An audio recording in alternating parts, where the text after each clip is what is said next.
أعوذ بالله من الشيطان الرجيم.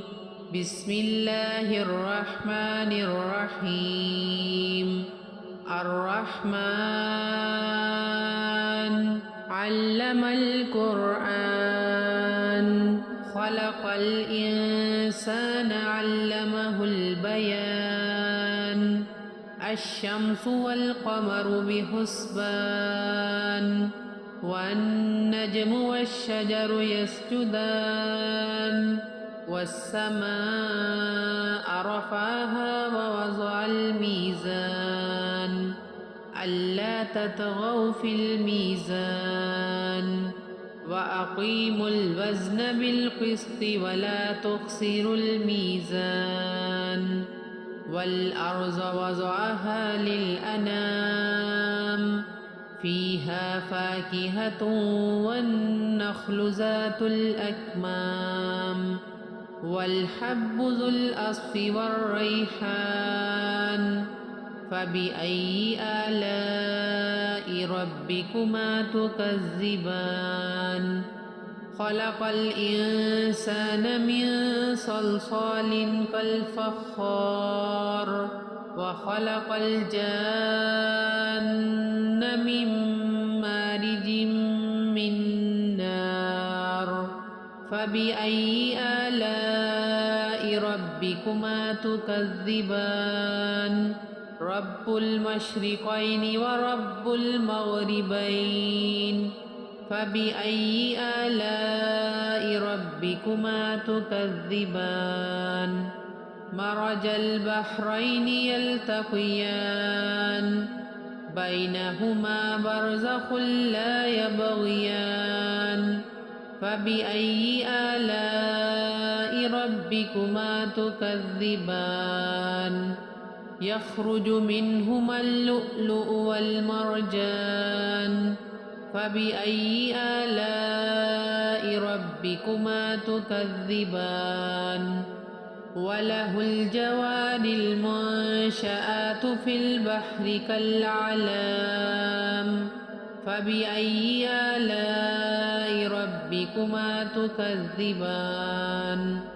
كل من عليها فان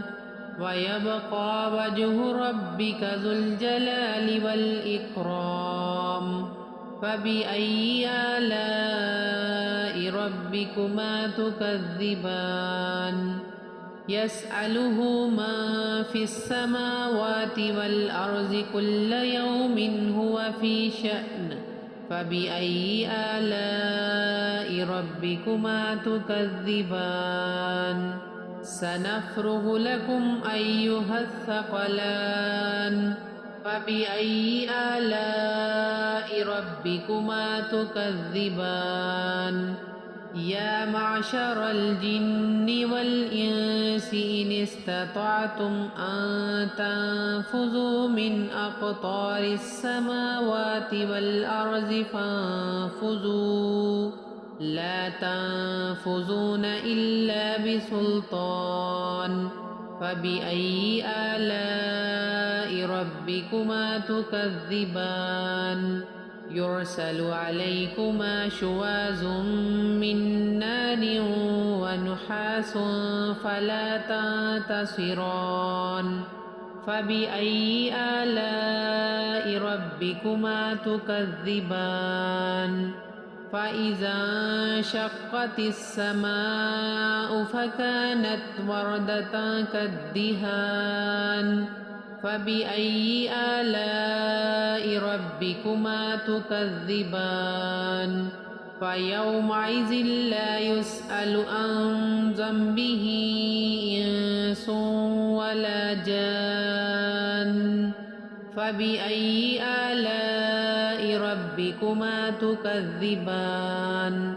يعرف المجرمون بسيماهم فيؤخذ بالنواصي والأقدام فبأي آلاء ربكما تكذبان هذه جهنم التي يكذب بها المجرمون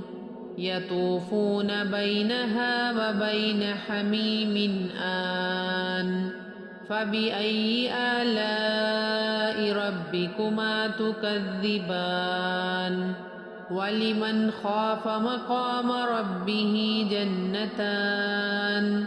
فبأي آلاء ربكما تكذبان ذواتا أفنان فبأي آلاء ربكما تكذبان فيهما عينان تجريان فبأي آلاء ربكما تكذبان فيهما من كل فاكهة زوجان فبأي آلاء ربكما تكذبان متكئين على فرش بطائنها من استبرق وجنى الجنتين دان فبأي آلاء ربكما تكذبان فيهن قاصرات الطرف لم يطمثهن إنس قبلهم ولا جان فبأي آلاء ربكما تكذبان كأنهن الياقوت والمرجان فبأي آلاء ربكما تكذبان هل جزاء الإحسان إلا الإحسان فبأي آلاء ربكما تكذبان ومن دونهما جنتان فبأي آلاء ربكما تكذبان مدهامتان فبأي آلاء ربكما تكذبان فيهما عينان نضاختان فبأي آلاء ربكما تكذبان فيهما فاكهة ونخل ورمان فبأي آلاء ربكما تكذبان فيهن خيرات حسان فبأي آلاء ربكما تكذبان حور